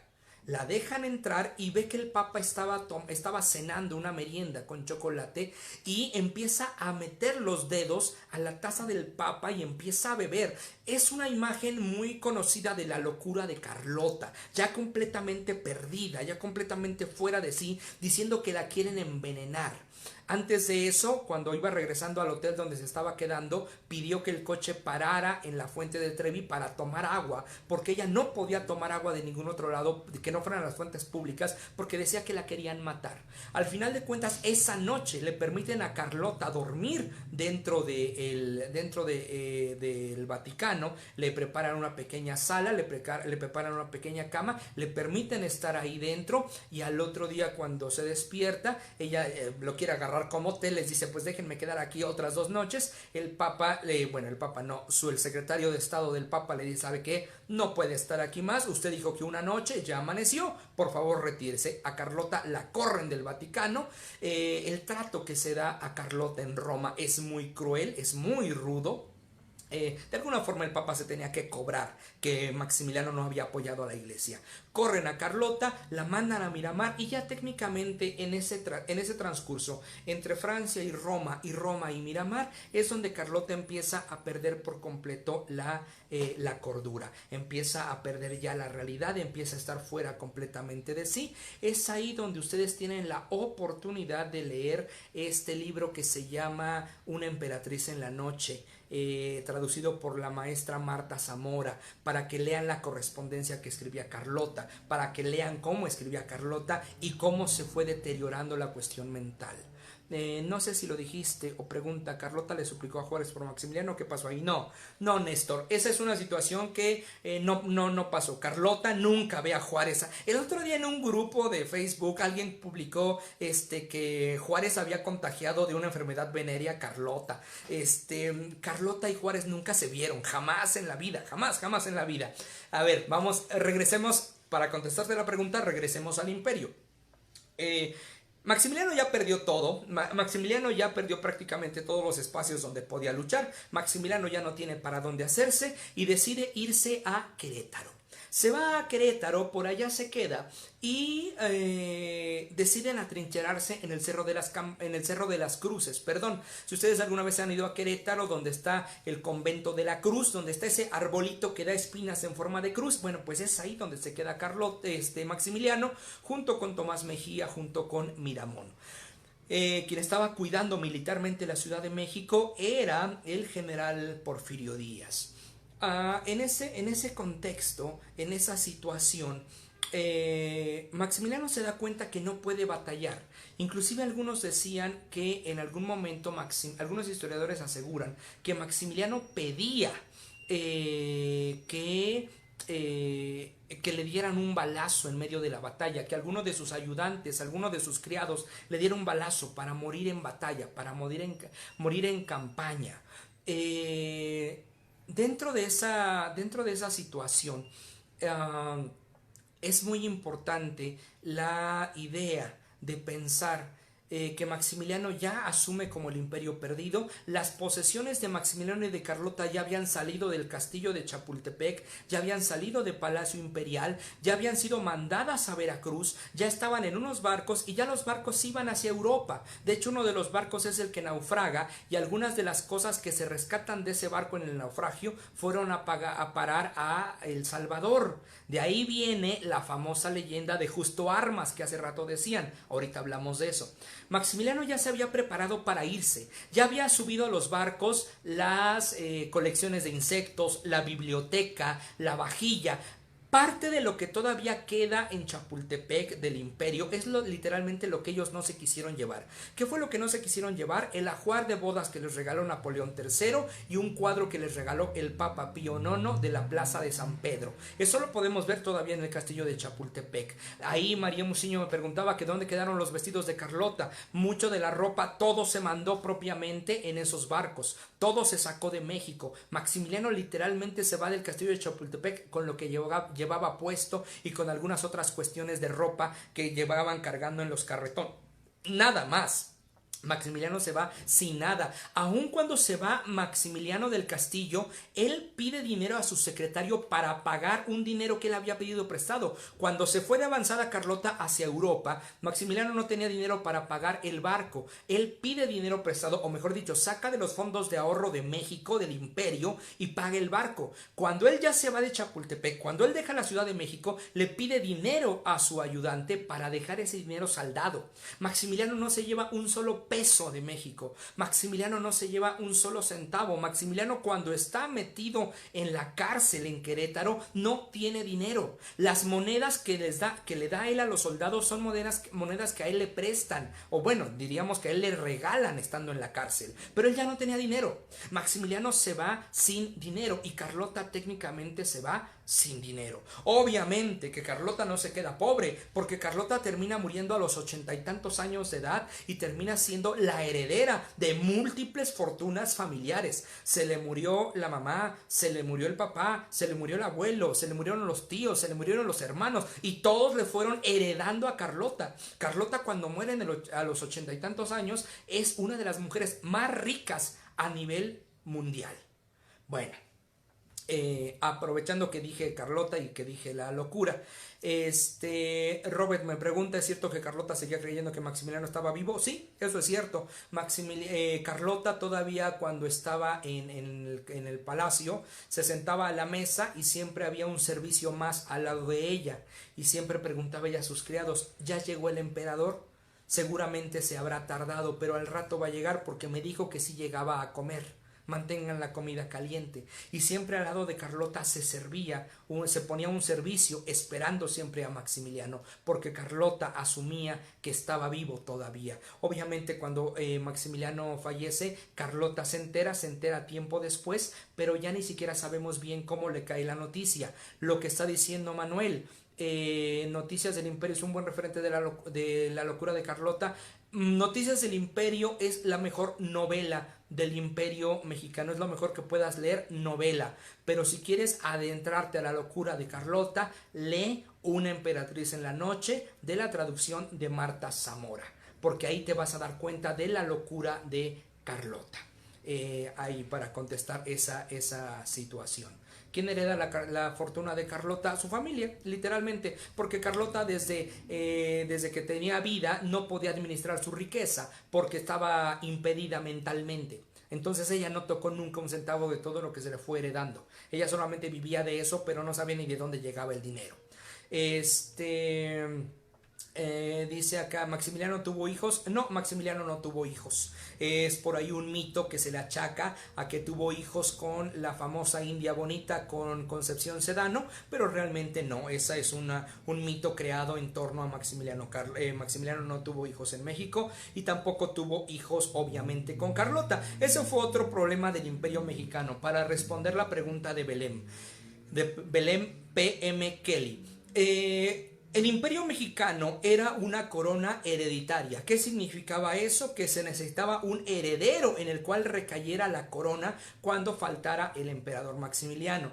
Bueno, pues ya había pasado 1864, 1865, 1866, 1867 y Maximiliano y Carlota no podían tener hijos. ¿Cuál es la razón? Bueno, algunos aseguran que en la noche de bodas, en la luna de miel, cuando Maximiliano y Carlota se casan, se van de luna de miel a la isla de Madeira. ¿Se acuerdan quién había muerto en la isla de Madeira? ¿Si se acuerdan o no se acuerdan? A ver, pongan un me encanta a los que se acuerden. Qué feo que sean así. Dije me encanta, no likes. Bueno, en fin. Luego dicen que es por mi internet que no veo las reacciones. Quien había muerto en la isla de Madeira era la primer novia, el primer gran amor de Maximiliano. Amelia. Exacto. Muy bien, Fabián, y muy bien, Dalila. Amelia de Braganza. Cuando se casan, Maximiliano dice a Carlota, oye, yo conozco una isla bien bonita que se llama Madeira, vamos, y se van para allá. Estando en Madeira, ella, Carlota, se queda en la isla y Maximiliano le dice, bueno, al rato vengo, tú te cuidas mucho, al rato regreso. Maximiliano se va a Brasil y se tarda 3 semanas en volver. Cuando Maximiliano, según se cuenta, regresa, él ya llega contagiado de sífilis. Algo que se ocupa para curar la sífilis son las sales de arsénico y eso, uno de sus efectos secundarios es la impotencia sexual, la disfunción eréctil. De modo que Maximiliano y Carlota no podían tener hijos, pues porque no podían tener hijos. Maximiliano tenía una enfermedad venérea ya, no quería tener Carlota un acercamiento con la enfermedad venérea, pero aparte Maximiliano padecía frecuentemente de disfunción eréctil, entonces no era algo que podía componerse fácilmente. Por esa situación no tuvieron hijos Maximiliano y Carlota, pero no solamente no tuvieron hijos, el matrimonio de Maximiliano y Carlota nunca se consumó. Y ahí vuelvo al mismo libro que te decía hace rato respecto a la locura de Carlota. Si ustedes leen el libro de La emperatriz en la noche, también van a leer una carta en la cual dice: Maximiliano, el emperador y yo nunca consumamos nuestro amor. Fue consumado en apariencia, pero nunca realmente. Es decir, Maximiliano y Carlota nunca tuvieron relaciones sexuales. Eso es importante. Eso es importante para la situación. No tenían acercamiento carnal, dormían en habitaciones separadas, no solamente camas separadas, en habitaciones separadas. Y lo que se genera en esta situación es que el imperio necesitaba a fuerza un heredero. En ese contexto, Maximiliano adopta, una vez estando en Querétaro, adopta un niño. Le trae la gente un indígena, que su mamá había muerto en el parto. Dice, mire, emperador, el niño quedó huérfano, su mamá murió, no conocemos al papá. Maximiliano ve al niño indígena, al bebé indígena, se enamora literalmente del niño, lo carga y dice, está precioso, se va a llamar Fernando Maximiliano II. Bueno, los conservadores pusieron el grito en el cielo. Carlota se enteró literalmente por la prensa. El Ola de aquella época dijo que Maximiliano había adoptado a un niño indígena. Afortunadamente para Carlota, afortunadamente para Maximiliano, afortunadamente para los conservadores, el niño se murió. Desafortunadamente para el niño, pero afortunadamente para todos los demás, se murió el niño. Carlota le escribe una carta a Maximiliano y le dice, no vuelvas a tomar ese tipo de decisiones sin consultármelo primero a mí. Una vez que no se puede adoptar ese niño, Maximiliano y Carlota adoptan a un nieto del primer emperador de México, Agustín de Iturbide. Un nieto en línea directa de Agustín de Iturbide es adoptado por Maximiliano y por Carlota, pero desafortunadamente la mamá de los niños, eran dos niños que adoptan, era de Estados Unidos. La mujer había cedido los derechos de patria potestad, pero después la madre se arrepiente y todos los días iba a llorar a las rejas del castillo de Chapultepec para que la dejaran ver a los niños. A la mujer la terminaban golpeando, la sacaban, hasta que ella se va a Estados Unidos y empieza a declarar a la prensa que el emperador de México le había robado a sus hijos. En medio de esos periodicazos, Maximiliano y Carlota tuvieron que regresar a los niños y la corona mexicana se quedó sin herederos al trono. La otra cuestión de que tuvo el hijo con Concepción Sedano, eso no es cierto, eso no está comprobado. Dice Laura, y no querían que se volviera loca. Exactamente, pobre Carlota. Ay, qué tristeza. Dijeron que no me tengo que estar agarrando el cabello todo el tiempo porque es como un tipo de Adal Ramones, pero es que me dan los nervios hablar con tanta gente. Un favor, estoy viendo que son 90 personas hasta este momento, algunos no lo saben, se los digo, vamos a hablar del fusilamiento. Oigan, creo que el viernes vamos a dejar la sesión de Porfirio Díaz, ¿verdad? Creo que hoy ya no hablamos de Porfirio Díaz. Creo que les interesa el tema del Segundo Imperio Mexicano. ¿Están de acuerdo que el próximo viernes hablamos toda la hora completa de Porfirio Díaz? Digan sí o no digan nada y ya tomaré eso como un sí. Aprovechando a los que están y que no escucharon el mensaje inicial. México en el corazón, yo, Abraham Villedas, México en el corazón, este proyecto cultural, en esta época de pandemia que no podemos hacer recorridos culturales, que no podemos hacer visitas guiadas, lo que estoy haciendo es este tipo de transmisiones en vivo. Esto para que ustedes nos puedan ayudar, nos puedan apoyar económicamente. Para mantener pues el proyecto y para mantenernos a nosotros literalmente en esta época. Ya llevamos desde el 23 de marzo que no hay recorridos, que no hay trabajo. Entonces, si ustedes tienen la oportunidad de apoyar económicamente el proyecto, se los voy a agradecer muchísimo. En el evento que se creó está el número de cuenta al cual pueden depositar. Si no, ahorita yo se los coloco por acá. No sé si alguno de los que estén por acá, no sé si Fabiano, no sé si Chacho, no sé si si Dolores, Marta, Dalila, alguien de ustedes, Zaira, alguien de ustedes tenga a la mano el número de cuenta, Leslie, si alguien de ustedes tiene el número de cuenta a la mano de México en el corazón y lo puede publicar acá, sería muy bueno para que todos en tiempo real Muy bien, le voy a hacer caso a Annie Swan. Dice que se titule Los villanos que nos dieron patria, parte final, ahora sí de a de veras. Así más o menos lo vamos a poner. Entonces, si alguien tiene la oportunidad de los que acabo de mencionar que tengan a la mano el número de cuenta, lo puede publicar de una vez, se los agradezco. Si no, al final yo se los mando. Yo digo que de una vez porque luego a los 90 que están por acá se les va a olvidar y ya no van a poner y ya no van a cooperar nada. Se van a hacer como la mamá del muerto. Grace ya dice que ella lo tiene, ahorita lo busca. Muchas gracias, Grace. Bueno, a ver. Ya me dijeron acá que el traje de charro. El traje de charro hizo una publicación ayer en la noche. ¿Fue ayer en la noche o antier? No me acuerdo. Maximiliano, cuando llega a México, se enamora de los indios, se enamora de la barbacoa, se enamora del pulque y se enamora de la vida del campo, porque de alguna forma es un algo que no existe en Europa. No hay una vida campirana, no hay un trabajo, no hay una labor de campo como la tenemos en México, particularmente en la zona del Bajío. Hay que recordar que lo que hoy nosotros ubicamos como charros tienen su origen en los chinacos. ¿Quiénes eran los chinacos? Los que arriaban el ganado, lo arriaban a caballo y lo arriaban con riatas. Es ahí donde encontramos esta cuestión del lazamiento de las reses. Maximiliano se mete a esta vida campirana, se mete a andar a caballo en su famosísimo caballo Orispelo. Tenía dos caballos, uno se llamaba Orispelo y el otro se llamaba, se me olvida su nombre, era algo así como Burricano. A ver si a lo mejor Fabián lo tiene presente por acá que anda. Era Orispelo y Burrialgo. Se le llamaba Burrialgo porque era un mira, Fabián ya publicó por ahí el número de cuenta de BBVA Bancomer, que está a nombre de Abraham Villedas. Anteburro, muy bien, exacto. Javier Contreras, que aparte tiene el símbolo de ahí del imperio.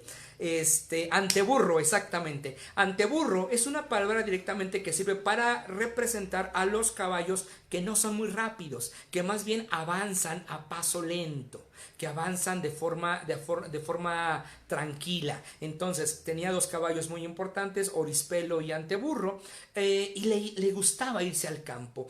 Maximiliano hace clic con toda esta cultura campirana, con toda esa cultura que hay dentro de esta situación, dentro de este contexto del México, del campo. Y es ahí justo también para recuperar el comentario que ayer hacía Javier Contreras en la publicación. No solamente es que le guste, sino que realmente se identifica y realmente se enamora de todo esto y realmente es quien revoluciona por completo el contexto del traje de charro tal y como lo conocemos hoy. ¿Por qué? Porque con Maximiliano llegan las botonaduras de oro, las botonaduras de plata, los bordados en hilos de oro y plata y sobre todo, muy importante, los trajes, los sombreros de charro. Hoy en día el adorno que está alrededor, los trajes y sombreros de charro, no de mariachi, son cosas muy distintas. Tienen un adorno que es hecho en Francia. En ninguna otra parte del mundo se hace, más que en Francia. De hecho se llama galoneado francés. Hoy en día más o menos el metro de galoneado francés está como en unos 2,500 o 3,000 pesos. Más o menos. Bueno, pues ese tipo de galón francés es el que se ocupa para los sombreros de charro y es ahí como se enamora Maximiliano de esa situación. Bueno, al final de cuentas el imperio cayó. Maximiliano entrega su espada al general Mariano Escobedo. Junto con Maximiliano se rinden Tomás Mejía y Miguel Miramón, dos personajes importantísimos en la historia de México. Miramón, quien fuera presidente a los 25 años de edad y además fuera en su momento niño héroe del castillo de Chapultepec. Además también Tomás Mejía, un general de raza otomí, un general indígena de la Sierra Gorda de Querétaro. Ellos se rinden junto con el general, junto con el Maximiliano, y al final de cuentas se hace un juicio que realmente ni siquiera tenía razón de llevarse a cabo. ¿Por qué? Porque de acuerdo a la ley de enero de 1862, cualquier persona que empuñara las armas en contra del gobierno republicanamente establecido, se consideraba como filibustero, se le consideraba como pirata y se le consideraba que tenía que ser muerto al instante. Técnicamente a Maximiliano no se le tenía que haber hecho ningún juicio, él estaba ya condenado a morir. Sin embargo, se hace un juicio que no es otra cosa más que una especie de pantomima de la República Juarista. Se lleva a cabo un juicio en el cual nunca se presenta Maximiliano, porque en ese tiempo Maximiliano sufre de una enfermedad estomacal muy fuerte, padece de diarreas todo el tiempo. Su médico, el doctor Bach, le daba píldoras de opio para poder controlar el dolor. Entonces, entre los dolores, las píldoras de opio, Maximiliano todo el tiempo se la pasaba en las nubes, todo el tiempo se la pasaba lejos. Su mente volaba. Por ahí Leslie Uribe ya acaba de publicar ahí el número de cuenta. Yo espero que esté bien, Leslie, no hayas puesto la tuya, porque entonces sí, me vas a dejar pobre. Entonces ahí está el número de cuenta de Leslie. Entonces, si alguien quiere hacerlo, bueno, adelante. No tiene que hacerlo ahorita porque tendría que salirse quizá del en vivo. Háganlo más al ratito, nada más no se les olvide, por favor. Bueno, ese juicio condena a ser fusilado a Maximiliano, a Tomás Mejía y a Miramón en el Cerro de las Campanas el 19 de junio de 1867. Esa última mañana Maximiliano prácticamente, esa última noche Maximiliano prácticamente no duerme.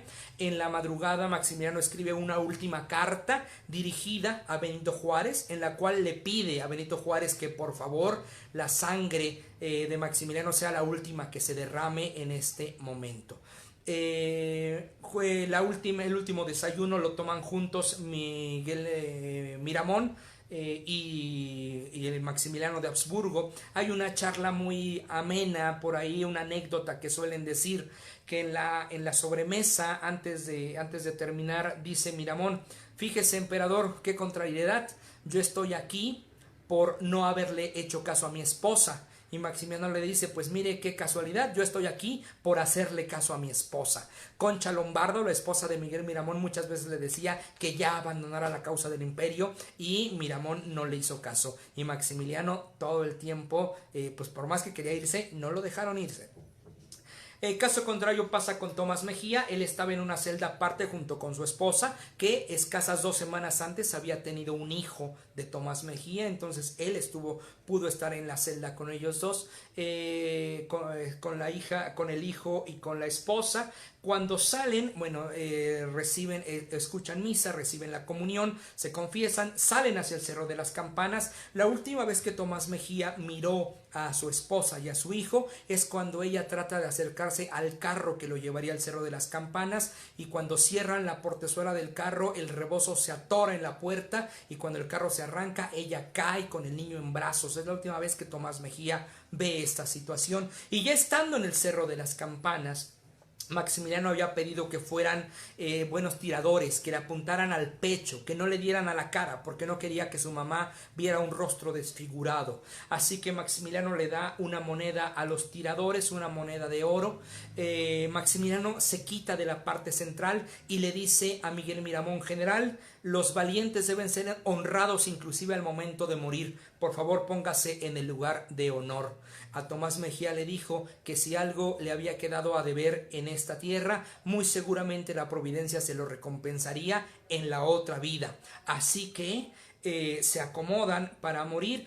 El primer descarga de fusiles va en contra de Maximiliano, se le destroza por completo el pecho, se le da un tiro de gracia a Maximiliano, el fogonazo, se dice, acaba de quemarle las barbas a Maximiliano. Lo último que pronuncia Maximiliano es "Viva México" antes de recibir la descarga de los fusiles. Después Miguel Miramón hizo un pequeño discurso donde pedía que la historia no le llamara traidor, y Tomás Mejía no pronunció mayores palabras, salvo cuando escuchó la voz de fuego, se le escuchó murmurar "Virgen Santísima" y nada más. Después de eso vino otra situación. ¿Por qué? Porque los cadáveres fueron fue mal embalsamado el cadáver de Maximiliano. El doctor Licea, el doctor queretano, se dedicó a descuartizar el cuerpo de Maximiliano. En sus memorias el doctor Licea llegó a escribir: qué gusto lavarme las manos en la sangre de un monarca europeo. Él fue acusado en la última etapa de su vida. Fue la situación de vender pedazos de piel, pedazos de cabellos y sangre del emperador. Permítanme un segundo. Un elemento importante sobre la construcción de imagen política por parte del emperador al respecto del traje de charro: en el reglamento de la corte firmado por Almonte se instituye como uno de los trajes oficiales de toda la corte el traje de charro mexicano. En los anales mexicanos, Agustín Rivera señala que la primera vez que el emperador y emperatriz el traje charro fue el día 4 de enero de 1865. Bueno, pues ahí está un dato más adicional de parte de Javier Contreras, que bueno, de él ya sabemos que es un enamorado del imperio de Maximiliano. Muchas gracias, Javier, por esta contribución. Muchas gracias. El embalsamamiento del cuerpo de Maximiliano es muy malo. Técnicamente, cuando llega el cuerpo a la Ciudad de México, el cuerpo se está echando a perder. No.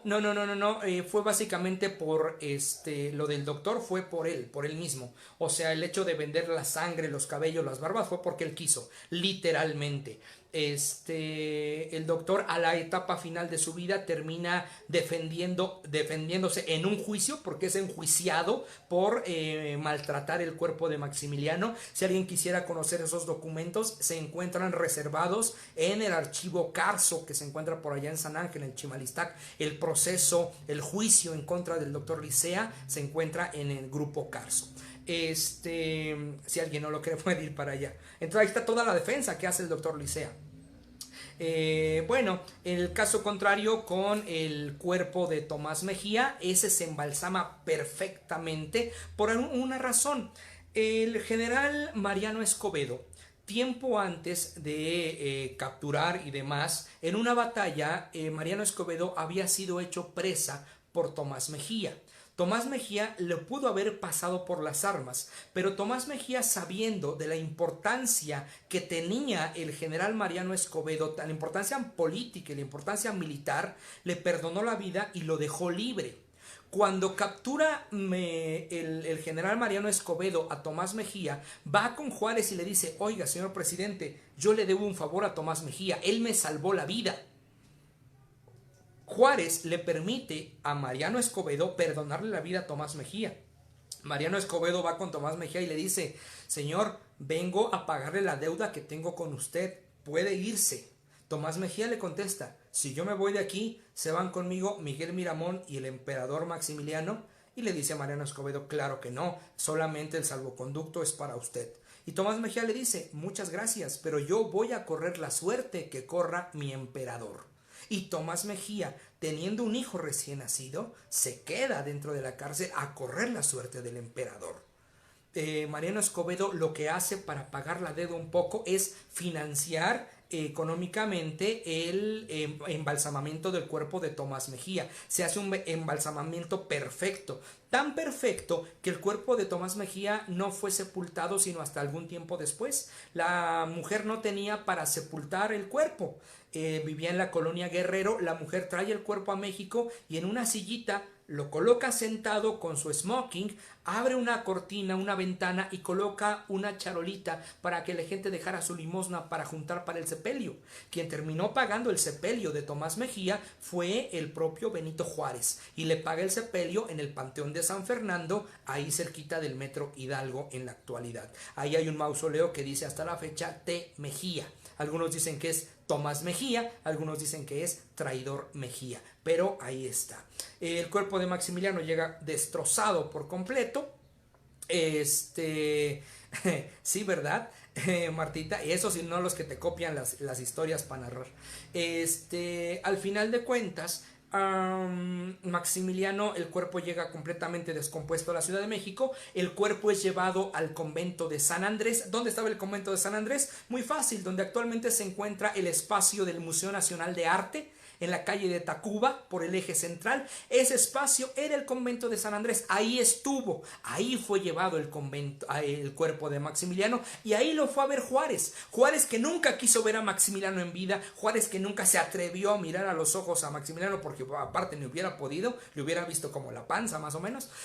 Juárez va a ver el cuerpo de Maximiliano y lo único que dice es: era muy alto pero desproporcionado, tiene la frente amplia, pero no por inteligente, sino por calvo.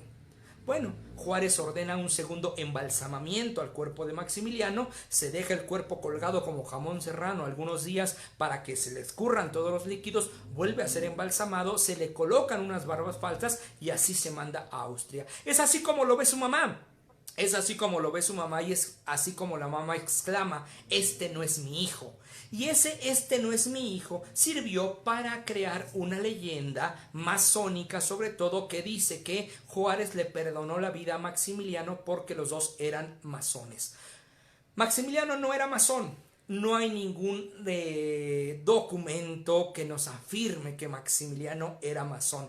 Hay documentos que nos afirman que sí, Maximiliano recibió la invitación del rito nacional mexicano para acercarse a la masonería, pero Maximiliano dijo que no. Antes de querer ser masón, era un príncipe católico.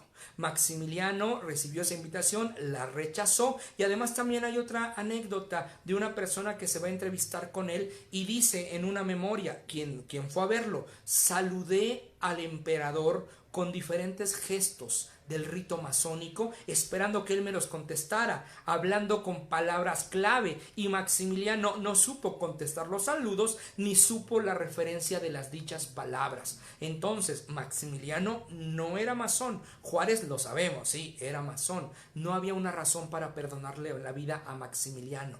La idea de Justo Armas que se da en El Salvador se da debido a que había un personaje de aspecto austriaco, parecido, dicen algunos, físicamente a Maximiliano, en el cual había objetos que pertenecían directamente a la vajilla imperial. Como les decía, cuando Maximiliano ya se va de México, algunas de las cosas, algunas de las pertenencias las manda en un par de barcos, pero uno de ellos zozobra en medio de una tormenta en el mar y las cosas fueron a parar a San Salvador. Ahí fueron en una especie de tianguis de pulgas como las lagunillas. Esta persona, Justo Armas, los compró y se los llevó. Pero Justo Armas no tenía nada que ver absolutamente con Maximiliano. ¿Cómo se llama? A lo mejor se acordará por acá alguno de ustedes cómo se llamaba el arquitecto que hizo todo este chisme. Lo tenía en la punta de la lengua, se me acaba de olvidar.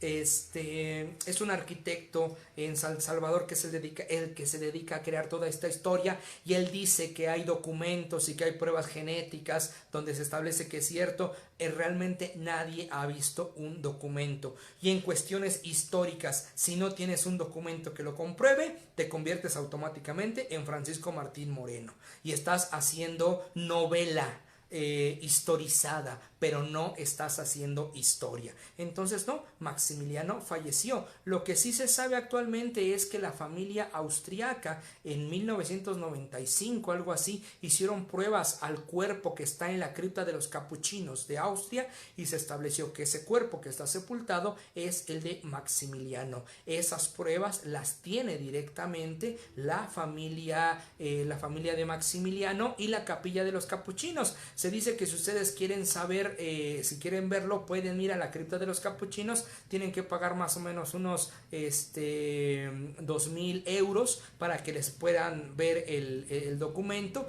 Básicamente los 2,000 euros son para el convento capuchino. Entonces, si alguien lo quiere hacer, bueno, pues adelante.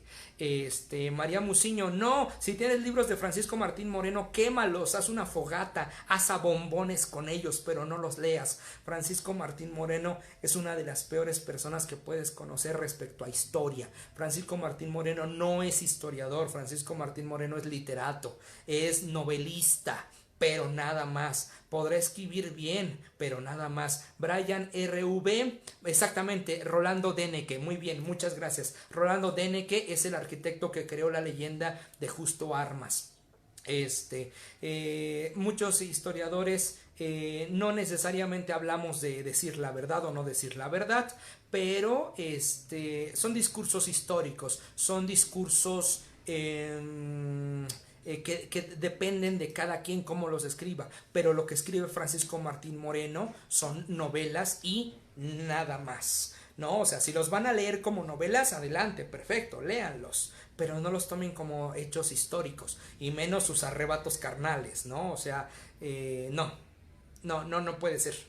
Es una de las personas más, no despreciable, no deleznable, porque es un novelista exitoso. O sea, a lo mejor yo quisiera que tener un libro que se vendiera en Sanborns mío y que fuera bestseller, pero él no es historiador, ¿no? Y la Academia de Historia Mexicana propiamente lo rechaza abiertamente como historiador.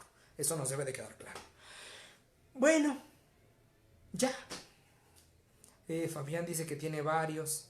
Jacqueline Méndez se acaba de conectar. Si tienen la oportunidad, lean una buena novela histórica que se llama Imperio, escrita por el doctor Héctor Zagal, que es en la cual se basa la escritura de la obra Imperio, que se presenta en el castillo de Chapultepec. Entonces, si quieren leer novelas referentes al Imperio, lean Noticias del Imperio, lean Imperio. Si quieren leer libros documentados históricamente, lean los libros escritos por la maestra Marta Zamora. Lean Carlota de Bélgica, que es una traducción que hace Marta Zamora. Lean Una emperatriz en la noche, que es una traducción de Marta Zamora. Y lean el otro que se llama Maximiliano y Carlota, de Marta Zamora. El viernes a qué hora será lo de Porfirio, podría pagar mañana mismo lo de esta conferencia o lo del viernes. El viernes a las 4 de la tarde nos conectamos en Facebook Live para hablar de Don José de la Cruz Porfirio Díaz Mori. Y Néstor, hoy, mañana o pasado mañana, no te preocupes, tú cuando quieras o cuando puedas puedes hacer la aportación, siempre y cuando la hagas. Entonces no te preocupes, puede ser hoy, mañana o pasado, pero no te fijes. Órale. ¿Hay algún mínimo para depositar, Néstor? No, mira, si los 80 que están aquí depositan de a 20 pesos, ya la armé para sacar mis cosas del Monte de Piedad. Entonces, no hay un mínimo. Lo que ustedes quieran es cooperación voluntaria. Y les recuerdo, cuentos de Edgar Allan Poe. Cuentos de Edgar Allan Poe el próximo sábado. Y Javier Contreras nos hace otra excelente recomendación, como es Maximiliano íntimo de Blasio, su secretario particular. El secretario particular de Maximiliano, que se apellidaba Blasio, se dedicó a escribir las memorias. Entonces es un documento maravilloso que lo pueden encontrar en cualquier librería educal o inclusive en las librerías de libros UNAM. Ahí lo pueden encontrar y a muy buen precio, y si son estudiantes pues mucho más todavía. Vale mucho la pena leerlo, es un gran libro ese que menciona muy bien él. Bueno, pues ya, muchas gracias por estar. Recuerden que nos vamos a ver el sábado, bueno, el viernes, Porfirio Díaz, como dice Ani, última parte, ahora sí de a de veras. Y el sábado los cuentos de Edgar Allan Poe. Ojalá que tengan la oportunidad de echarnos la mano económicamente. Se los vamos a agradecer muchísimo, porque sí andamos en las últimas. Entonces, pues muchas gracias. Cuídense mucho, tengan una excelente tarde y nos vemos la próxima. Johnny Wayne, Dalila, Dolores Osuna, Gonzalo, Mari Musiño, Marta, Jacqueline, Zaira, Chacho, muchas gracias a todos. Fabián, muchas gracias. Cuídense mucho, les mando un gran abrazo, un gran beso y ahí nos vemos. Dejen un comentario, una recomendación en México en el Corazón, también eso nos ayuda mucho. Gracias, Grace Vaspre, te debo al general. El próximo viernes hablamos largo y tendido del general. Órale, nos vemos pronto. Bye.